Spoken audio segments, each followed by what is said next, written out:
ধর্মটা কি? তা বুদ্ধিস্টদের, ওরা এমনি তো ভগবান মানে না, তো কিন্তু এই ধর্মটাকে ওরা মানে, ওই জন্য বলে ধর্মচক্র। তা ধর্মটা কি?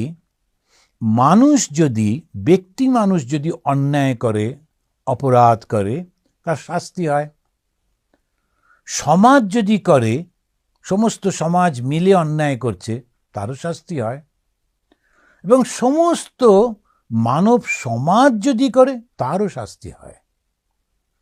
প্রকৃতি থেকে সেই শাস্তি নেমে আসে। তখন চতুর্দিকে হাহাকার পড়ে যায়, প্রচণ্ড মানুষের কষ্ট হয়। কিন্তু এই সব যখন ধর্মচ্যুত হয়, ধর্মচ্যুত হওয়া মানে কি? মানুষ যখন পশুর মতো ব্যবহার করতে থাকে। আর এইটা আরো বেশি হয় কখন? যদি রাজা অন্যায় করে। কারণ রাজার প্রভাব তো সমস্ত প্রজাদের উপরে পড়ে। বেশিরভাগ প্রজা বাধ্য হয়ে হোক, ভয়ে হোক বা ইচ্ছা করে হোক, রাজার অনুগত হয়ে যায়। তখন এই সবাই খারাপটা করতে থাকে, তার প্রভাবটা খুব খারাপ হয়। ওই জন্যে ওই খনার বচনেও আছে এবং এই নিয়মের মধ্যেও রয়েছে যে যদি রাজা যদি ভালো না হয়, প্রজার খুব কষ্ট হয়। কারণ রাজার খারাপ চিন্তাগুলো, কর্মগুলো প্রজাদের মধ্যে এফেক্টেড হয়। তারাও আবার যারা মন্ত্রী, তারা শান্ত্রী, তারাও সেরকম করতে থাকেন। করতে করতে সবার মধ্যে খারাপ ভাবটা এসে যায়। এরপরে ধর্মচক্র ঘুরতে লাগলো, যে ধর্মচক্রের ফলে কষ্টটা হবেই হবে। ওই জন্য যমকে বলা হচ্ছে ধর্মরাজ। এই ধর্মরাজ হচ্ছে যে যদি তুমি ভালো করো, ভালো; যদি তুমি খারাপ করো, তাহলে খারাপ। ব্যক্তি হিসেবে, সমাজ হিসেবে, মনুষ্য সমস্ত পৃথিবী জুড়ে একই নিয়ম। তো স্বামী বিবেকানন্দ তার সেই কবিতাতে বলছেন যে যে তুমি যেমন কর্ম করবে সেরকমই পাবে। Good good, bad bad, none can skip the law. তো সেই ধর্মচক্রটাকে আমরা ঘোরাবো কি করে? যখন অনেক লোক খারাপ কাজ করছে, খারাপ চিন্তা করছে, এই শরীরটার জন্যে অন্যকে কষ্ট দিচ্ছে, নানান রকম করছে বিকৃত সমস্ত কিছু, একই খুন করছে, টাকা নিচ্ছে, নেশা করছে, নেশা দ্রব্য বিক্রি করে সমাজের অল্প বয়সীদের ধ্বংস করে দিয়ে সেই টাকা আবার গিয়ে সে হয়তো মন্দিরে সিঁড়ি বানিয়ে দিচ্ছে, মন্দির বানিয়ে দিচ্ছে, ওই টাকার কোনো ফল হয় না। ওই জন্য রামকৃষ্ণ মিশন তারা যখন নেয়, খুব একেবারে আপনার পুরো নাম দিন, অ্যাকাউন্ট নাম্বার দিন, অমুক করুন তমুক করুন করে।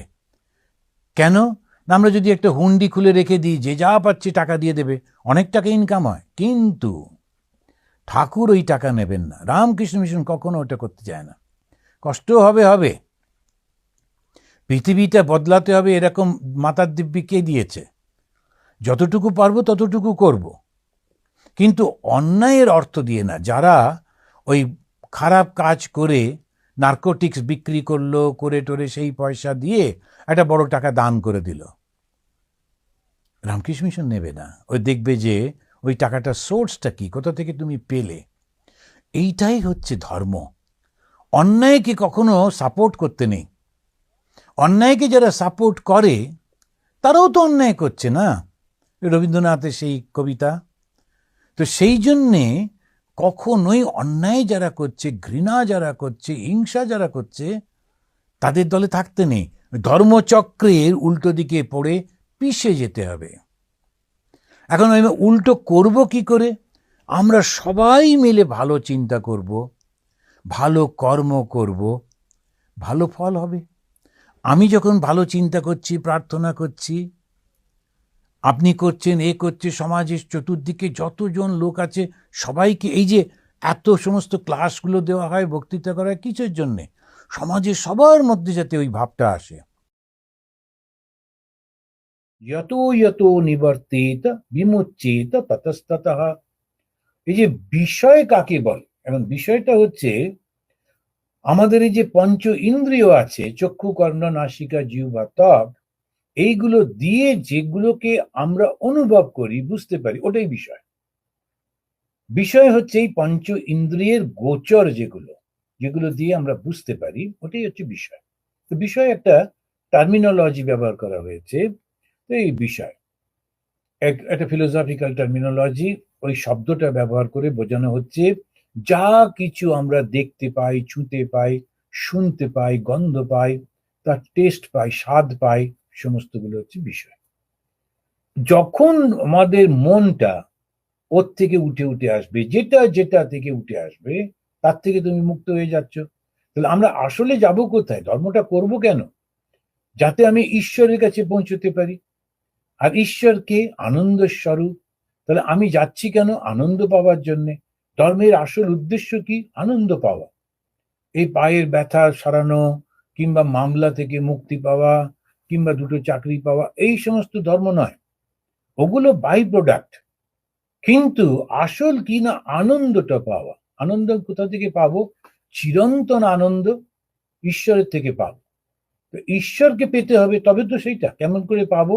ঈশ্বরের যে বস্তুগুলো করে দিয়েছেন, চোখের জন্যে, তারপরে কানের জন্যে, শব্দ, ওইগুলো থেকে মনটা তুলে নেওয়া। বিভিন্ন আলোচনা চলছে এখন, সেই সমস্ত আলোচনার মধ্যে কান পেতে সেগুলো শুনে তার মধ্যে আবার মন্তব্য করে নিজেই জড়িয়ে পড়ে মনটা একদম বিক্ষিপ্ত হয়ে গেল। লাভের লাভ কি হলো?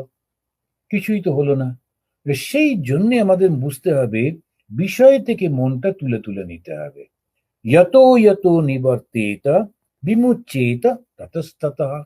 যেমন যেমন তুমি তুলে নেবে তেমন তেমন এটা সম্ভব হবে। এষ ধর্ম নৃণাম সেবা শোক মোহ ভয় অপহ। ভয় থেকে মুক্ত হয়ে যাবে, শোক থেকে, মোহ থেকে মুক্ত হয়ে যাবে। তা আমাদের যখন ওইটা আমরা করছি, তা ধর্মের এইগুলো আমরা করলাম, ধর্মটা সুন্দর করে উনি বুঝিয়ে দিলেন যে তোমরা যখন সময় অনুযায়ী, দেশ অনুযায়ী যে ব্যবহারগুলো করবে সেইগুলি হচ্ছে বুঝে শুনে করলে ঠিকই আছে। তারপরে তো তোমার নিজের যে আশ্রম, অর্থাৎ তুমি যে কর্তব্যটাকে গ্রহণ করেছো, সেই কর্তব্য কর্মটা সঠিকভাবে করা, এইটি ভীষণ জোর দিচ্ছেন। আমি একটা ইংরেজি সিনেমাতে দেখলাম যে দুই বন্ধু, আমার খুব ভালো লেগেছিল এটা। তো দুজনে খুব বন্ধু ছিল স্কুলে, পরে কলেজে উঠে একজন চলে গেল ডাক্তারি টাক্তারি পড়তে, আর একজন আর্মি জয়েন করলো।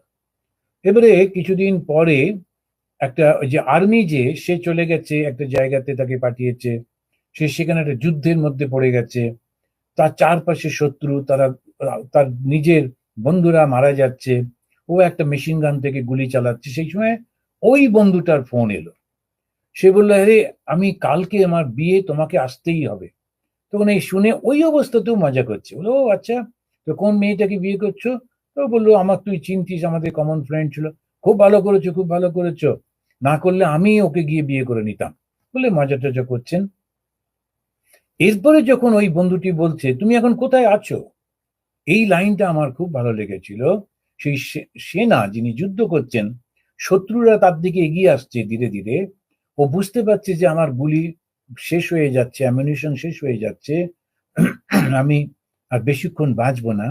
তবু খুব একদম উৎসাহের সঙ্গে উত্তর দিল, I am a soldier, I am suppose to be there where I am suppose to be, I am there where I am suppose to be, I am a soldier. আমি সৈনিক, তো যুদ্ধক্ষেত্রটাই আমার জায়গা, সুতরাং আমি সেই যুদ্ধক্ষেত্রের মধ্যেই রয়েছি। আর ওর একটু দুঃখ হলো না যে দেখো দেখি, ও ভাগ্যিস ও এরকম পড়তে গেছিল, এখন কিরকম নিউ ইয়র্কে আছে, বিয়ে করতে যাবে, আর আমি দেখো এইখানেতে ধুলি ধূসরিত মারা যাচ্ছে। ও বলছে, আমি সেনা যুদ্ধক্ষেত্রে, আমি এইটা আমি গ্রহণ করেছি, সৈনিক হয়েছি, সৈনিকের তো যুদ্ধক্ষেত্রই ঠিকই আছে, ওটাই আমার জায়গা। I am there where I am suppose to be, আমি সেখানেই রয়েছি যেখানে আমার থাকা কর্তব্য। আমি সন্ন্যাসী, আমার সন্ন্যাসীর জায়গায় রয়েছে, গৃহী গৃহীর জায়গায় রয়েছে, ছাত্র ছাত্রের জায়গায় রয়েছে। যারা যেখানে যে কর্তব্যটা, ওটাই আমি করছি, সঠিকভাবে করছি, আর সেটা ভগবানে অর্পিত করে যদি করি, তখন সেইটাই আমার আসল গুণ হবে। তখন ভারতবর্ষের অবস্থাটা, বিশেষ করে সনাতন ধর্ম, হিন্দু ধর্মের অবস্থা খুব কঠিন। আর বাংলায় বিশেষ করে তখন সব চলে এসছে, এসে দখল করে নিয়েছে, নানান রকমের প্রলোভন চলছে, অত্যাচার হচ্ছে। আর তারপরে on the top of that আমাদের যেমন বলি, আমাদের পণ্ডিতরা তারা ছুঁয়ো না করছে, তারা সমানে দরজা বন্ধ করছে যে তুমি কোথায় জন্মেছো, তুমি কোন বংশে জন্মেছো, তুমি কি কাজ করো, তুমি কি খেয়েছো, এইসবের উপরে খালি তারা ঠেলে ঠেলে বার করে দিচ্ছে। আর তারা কোথায় যায়? নিজেরকে যা মনে করেছিল আমার সঙ্গে জন্মেছে একই দেশে, মনে করেছিল একই ধর্ম, কই তারাও আমাদের নিচ্ছে না। তারা বলছে না, তুমি নিচু জাতের, ভগবান কৃষ্ণকে মন্দিরে ঢুকতে পারবে না, বাইরে থেকে তুমি করো। এখন সে বুঝতে পারছে না কোথায় যাবে, এইদিকে প্রলোভন, আমাদের কাছে চলে এসো।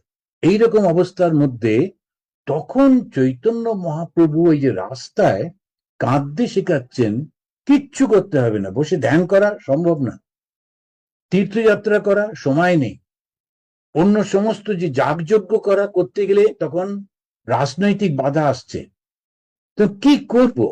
তখন বললেন একসঙ্গে তোমরা নাচো আর গাও। এইটি তিনি প্রচার করছেন। আর একসঙ্গে যখনই করছেন তখনই তার ভেতর থেকে এই ভাবটা দূর হয়ে যাচ্ছে। ব্রাহ্মণ, ক্ষত্রিয়, বৈশ্য, শূদ্র একসঙ্গে ভগবানের নাম করছে। আর চৈতন্য মহাপ্রভু খুব দূরদৃষ্টি সম্পন্ন ছিলেন, তো তাই তিনি একটা বড় বড় মুড়ি আনতেন, মুড়কি আনতেন, তার মধ্যে একটু বাতাসা দিতেন, এসব দিয়ে তিনি, তার মধ্যে আবার দইও দেওয়া হতো, দিয়ে একটা দারুণ টেস্টি বানাতেন, কিন্তু রাখতেন একটা পাত্রতে আর বলতেন ভক্তদের ওর থেকেই খাও। এবারে ব্রাহ্মণও এসে ছুঁয়ে একটু খেলো, চণ্ডালও এসে ওর থেকেই নিয়ে খেলো, তখন ভক্তের জাত নাই। চৈতন্য মহাপ্রভু যেটা তৈরি করেছিলেন, ভগবান শ্রীরামকৃষ্ণ পরবর্তীকালে আপনারা যখন পড়বেন তখন দেখবেন, বা যারা পড়েছেন জানেন, একভাবে সেইটাকে, সেই ট্র্যাডিশনটাকে এগিয়ে নিয়ে যাচ্ছেন। চৈতন্য মহাপ্রভুর সময় ভীষণ কঠিন ছিল জাতপাত ভাঙা, শ্রীরামকৃষ্ণের সময়তেও তাই ছিল, তবে অনেকটা আধুনিক হয়েছে। কিন্তু তখন আবার অন্য একটা জিনিস এসে গেছে, আমাদের সাহেবরা সেগুলো শিখিয়েছিলেন, যে তোমরা হচ্ছ হায়ার ক্যাটাগরির লোক, জাত না, কিন্তু তোমরা ইংরেজি বলতে পারো, তোমাদের এইটা আছে সেইটা আছে, আর ওরা সেটা নেই। তখন ওইটা দিয়ে আবার ভাগ করেছিল। তখন একটা আমাদের যে লোয়ার কাস্ট তখন না করলেও, তখন আবার এখনো যেমন সমাজের মধ্যে রয়েছে যে এক ধরনের মানুষ একভাবে থাকে, তো চৈতন্য মহাপ্রভু ওদেরকে বললেন দুটো জিনিস, একসঙ্গে একই পাত্র থেকে নিয়ে খাও, তাহলে ওই জাতপাত থাকবে না। আর দ্বিতীয়ত হচ্ছে, এটা নয় যে ওইটাই করতেই হবে। অনেক সময় অনেকে বলবেন যে হাইজেনিক দিক থেকে এটা ঠিক না, কিন্তু যখন একটা ভাব তৈরি করা হচ্ছে, একটা ভাব গড়ে তোলা হচ্ছে, তখন এই বৈপ্লবিক এই মতগুলো, পথগুলো ঠিক করতে হয়। রাধা কাকে বলে, রাধা কে, আর কেন এই মধুর ভাবের মধ্যে দিয়ে ভগবানকে পাওয়া যায়? মধুর ভাব মানে হচ্ছে একটা লাভ, লাভ ফর গড। এখন এই ভগবানকে ভালোবাসে, সবাই তো ভালোবাসে। মা যেমন সন্তানকে ভালোবাসেন, তেমনি ভাবে মা তিনি কৃষ্ণকে ভালোবাসছেন, বন্ধু বন্ধুকে ভালোবাসছে, কিংবা হনুমান শ্রী রামচন্দ্রকে ভালোবাসছেন। কিন্তু এই মধুর ভাবটা হচ্ছে প্রেমিকের প্রেমিকার প্রতি, কিংবা প্রেমিকার প্রেমিকের প্রতি যে ভাবটা সাধারণত সবার মধ্যে থাকে, মানুষের মধ্যে থাকে, সেইটিকে অ্যাপ্লাই করা হচ্ছে। অসাধারণ সমস্ত ব্যবস্থাগুলো হিন্দু ধর্মে, এটা জানলে খুব ভালো লাগে। যখন ওই ছোট্ট একটা মেয়ে, সে দেখছে ওরা সব ঝমঝম করে বাসনা বাজাতে বাজাতে বিয়ে করতে যাচ্ছে, তো ও দৌড়ে দৌড়ে এসে দেখছে বারান্দা থেকে, তারপরে ওর বাবা পাশে দাঁড়িয়েছে, বলছে ওরা কি করছে? তখন আমিও যাবো, আমি যাবো। না, ওরা বিয়ে করতে যাচ্ছে, তুমি ওখানে কোথায় যাবে? তো ওই যে আমিও বিয়ে করবো, আমিও বিয়ে করবো, এখন বাচ্চা তো যেটাই পাচ্ছে আমিও করবো। তখন ওর বাবা ওকে ভোলাবার জন্য ঠাকুর ঘরে নিয়ে গিয়ে কৃষ্ণের মূর্তিটাকে দেখিয়ে বলেন, এই হচ্ছে তোমার বর, তুমি একে বিয়ে করো এবং বাস এই বাড়িতে বসো। সেই মীরাবাই, যে বিখ্যাত মীরাবাই, তিনি বড় হলেন, কিন্তু যেমন সংসারে হয়, তখন তাকে নিয়ে গিয়ে, যখন ওই মীরাবাই বড় হচ্ছেন, তখন তাকে জোর করে বিয়ে দেওয়া হলো। উনি বললেন যে আমার দরকার নেই, তবু তো সংসারে এরকম থাকে, মেয়েরা বড় হয়েছে বিয়ে দিতে হবে। যে রাজার কাছে, রাজাকে তিনি শুধু বললেন যে সে রাজকন্যা, মীরাবাইও রাজকন্যা, তো তার রাজার সঙ্গে বিয়ে হয়েছে। রাজাকে শুধু একটা অনুরোধ করলেন, তুমি আমাকে একটা ছোট্ট মন্দির বানিয়ে দাও কৃষ্ণের, ব্যাস তাহলেই হবে। এখন ওই কৃষ্ণের মন্দিরের মধ্যে তিনি গান করতেন, আর কিচ্ছু না ওই মন্দিরের মধ্যে। তথাপি সংসারে যেমন হয়, তার ওই রাজার বোনরা, তারপরে অন্যরা, মহিলারা, তারা ওই নিন্দা মন্দ করতে একটু ভালোবাসেন। তো ওরা ওই নানান রকম নিন্দা করতো, রাজার কাছে গিয়ে বলতো, যাতে করে কিছুতেই ওর উপরে রাজার মনটা ভালো না হয় ইত্যাদি। তো এইগুলো একটু স্বার্থপরতা থেকে হয়। শেষমেশ না বুঝতে পেরে রাজা ওকে রেগে মেগে তাড়িয়ে দিলেন, কেননা ওরা বলেছিল ওই ঘরের মধ্যে অন্য একজন পুরুষের সঙ্গে কথা বলে। এখন ঘরের মধ্যে তালা বন্ধ, তারপরে বাড়ির মধ্যে মন্দির, তার মধ্যে সেই তালা বন্ধ মন্দিরের, কোথা থেকে পুরুষ? কিন্তু তবু বিচারও করলো না, তাড়িয়ে দিল ওকে। কিন্তু কোনো দুঃখ করলেন না, এইটাই হচ্ছে বড় ইম্পর্টেন্ট। তিনি দুঃখই করছেন না, কেন? এত ভালোবাসা পেয়েছেন ভগবানের থেকে, তাই জগতের সম্মান, জগতের ভালোবাসা তার কাছে কিচ্ছু না। এই যে তিনি ওই রাধার ভাব নিয়ে কৃষ্ণকে ভালোবাসছেন, মেরে তো গিরিধারী লাল দুসরা না কই। এই যে দুসরা না কই, আমার টোটাল ফোকাস হচ্ছে ভগবান কৃষ্ণ। এটাকে ঠাকুর বলছেন ইষ্ট ভক্তি, ইষ্ট নিষ্ঠা, একভাবে চলেছেন। আবার এই এনাকেই দেখছি, তিনি বলছেন, এই প্রসঙ্গেই বলে রাখি, ইনি বলছেন কিন্তু পাথর পূজন সে হরি মিলে তো मैं পুজো পাহাড়। আপনারা হিন্দি বোঝেন কি একটু একটু? তো যারা যদি পাথর পুজো করলে ভগবানকে পাওয়া যায়, তাহলে তুমি পাহাড় পুজো করবো, ছোট্ট পাথরটা পুজো করবো কেন? ওই শালগ্রাম শিলা পুজো করছে, উনি বলছেন এই শালগ্রাম ছোট্ট পাথর কেন, এটা পাহাড়ই পুজো করছে। পাথর পূজন সে হরি মিলে তো मैं পুজো পাহাড়, ফলমূল খাকর হরি মিলে তো বাদুর বাদরায়। যদি তোমরা মনে করো শুধু নিরামিষ খেলেই ভগবানকে পাওয়া যাবে, তাহলে তো বাঁদর গুলো আগে পেত, ওরা কখনো অন্য কিছু খায় না, সারাক্ষণ শুধু ফল খাচ্ছে ইত্যাদি, আর খুব ভালো ভালো ফল খায়, কলা টলা। এখন তাহলে তো ওদের অনেক দিন আগে ভগবান লাভ হয়ে যেত। আর মীরা কহে, ওইটা খুব ইম্পর্টেন্ট, মীরা কহে বিনা প্রেম সে নাহি মিলে নন্দলাল। কত বড় কথাটা দেখুন, মীরা কহে বিনা প্রেম সে নাহি মিলে নন্দলাল। আপনাদের বলেছিলেন কিনা জানি না, এই কয়েকটা লাইন আমাদের খুব বাঁচিয়েছিল। আমরা 4 সন্ন্যাসী, সবে সবে সন্ন্যাস হয়েছে, তীর্থ করতে গেছি, আমরা গেছিলাম গোমুখে। তো যখন গোমুখে যাবার আগে লাল বাবার আশ্রমে থাকতে হয়, তো যখন ওরা সে 8টার সময় খেতে দেবে, তারপরে কম্বল দেবে, সবাই সাধুরা, বিভিন্ন সম্প্রদায়ের সাধু, কেউ রামায়িক সম্প্রদায়, কেউ বৈষ্ণব, কেউ শাক্ত, আমরা বেদান্তবাদী, এক জায়গায় বসে আমরা কথামৃত পাঠ করছি 4 জনে। আমাদের পাশ দিয়ে একটা রামায়িক সম্প্রদায়ের ব্রহ্মচারী যাচ্ছিল, ওরা ইউপির লোক, বড় বড় চেহারা। তো যেতে যেতে আমাদের ওটা শুনে তা বলছে আপ বাঙ্গাল সে হ্যাঁ। তা আমরা বললাম কেন, কি হয়েছে? আর দারুণ গলা, ওর মিলিটারিতে যাওয়া উচিত ছিল, একদম এত জোরে জোরে গলা। ও ওখানে বলছে ও বাঙ্গাল কা সাধু, আপ লোক মছলি খাতে হ্যাঁ, আর মহাবিপদ। এখন এই মছলি নিয়ে এত উৎপাত আমাদের দেশে, ওটা যদি আমরা বলি হ্যাঁ, তখন সবাই মিলে বলবে না এদের সঙ্গে থাকবে না, ওই ঠান্ডায় বার করে দেবে, একদম মৃত্যু নিশ্চিত, কারণ তখন বরফ পড়ছে বাইরে। তখন আমি একটু করে কায়দা করে বললাম, এই কেন কি একটা কথা আছে, জাত না পুছো সাধু কো, পুছো জ্ঞান কি বাত। সাধুদের জাত, তুমি কি পড়াশোনা করেছো, তোমার বাবার নাম কি, কোথায় জন্মেছে, এসব জিজ্ঞেস করতে নেই, জ্ঞানীর কথা জিজ্ঞেস করতে হয়। তো বাঙালিদের খুব উৎসাহ, কোথা থেকে এসছেন, নাম আমরা জানি তো, জিজ্ঞেস করতে নেই, তবু আপনি কোথা থেকে জিজ্ঞেস করবেন, এখন খুব উৎপাত। তো এই জন্য জাত না পুছো সাধু কো, পুছো জ্ঞান কি বাত। আমি ওকে বললাম যে কিউ এসে পুছ রে হো। তারপরে বললাম তুমি রামায়ণ সম্প্রদায়ের সাধু? আমি হিন্দিতেই কথা বলছিলাম। বলে হ্যাঁ। তখন আমি বললাম আচ্ছা বলো তো, যে বৈষ্ণবদের মধ্যে শ্রেষ্ঠ যে বৈষ্ণবী, তার নামটা বলো। ও বলতে পারছে না। তখন আমি বললাম যে মীরাবাইয়ের নাম শোনেনি? তো বলছে না।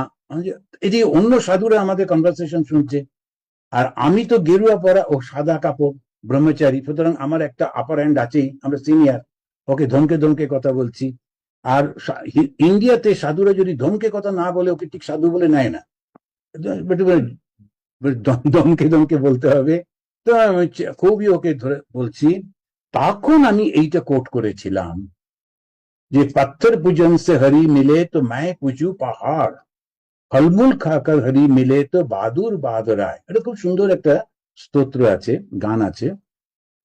মীরা কহে বিনা প্রেম সে নাহি মিলে নন্দন। ওইটা হচ্ছে সব থেকে গুরুত্বপূর্ণ। কি খেলাম, কি পড়লাম, কোথায় থাকলাম, ওটা নয়, কিন্তু ভালোবাসাটা। মানুষ মিথ্যা কথা বলে, সর্বদা ঝগড়া বিবাদ করে, বিচার মানে না, সেইটা ম্লেচ্ছ দেশ। এখন অশুদ্ধ মানে কি? এঁটো কাটা খায়। তারা একজনের মুখেরটা আর একজনের খাচ্ছে, এই করছে ওই করছে। তো এই যেগুলো হয়, কেননা ওই বুঝতে পারে না ভালোবাসা ঠিক আছে, কিন্তু সালাইবা থেকে, মুখের লালা থেকে আরেকজনের অসুখ করে যেতে পারে। ওটা বুঝতে না পেরে অনেক সময় আমরা এ সমস্ত করতে থাকি। তো এক বাচ্চা বয়সে অনেকে করে ফেলে, কিন্তু বড় হয়েও যখন আমরা করি তখন বুঝতে হবে যে অশুদ্ধভাবে তারা খাবার গ্রহণ করছে। জিনিস যখন খাবার খায়, যে জায়গাটা খুব পরিষ্কার পরিচ্ছন্ন হওয়া উচিত, আমাদের দেশে ঠিক সেটা পারা যায় না। কারণ অনেক মানুষকে খেতে দিতে হবে, রাস্তার উপরে আমরা বসিয়ে দিই। তারপরে সেই রাস্তাতে বসে খাচ্ছেন, আর ওই তার সামনে দিয়েই বারবার ওরা, যারা পরিবেশন করছেন তারা যাচ্ছেন, তাদের পায়ের ধুলো খাবারে পড়ছে, এইরকম সব হয়।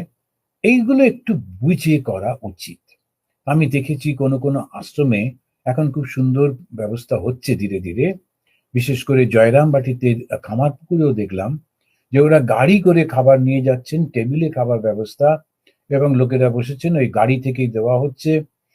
এবার যদি, গরমের দেশ তো ঠিক অতটা মানা যায় না, নইলে মাথাতে যদি একটু নেট দেওয়া থাকে, মুখে একটা কাপড়, যাতে যিনি পরিবেশন করছেন তার থুতু টুতু গুলো যেন খাবারের মধ্যে না পড়ে, চুল না পড়ে।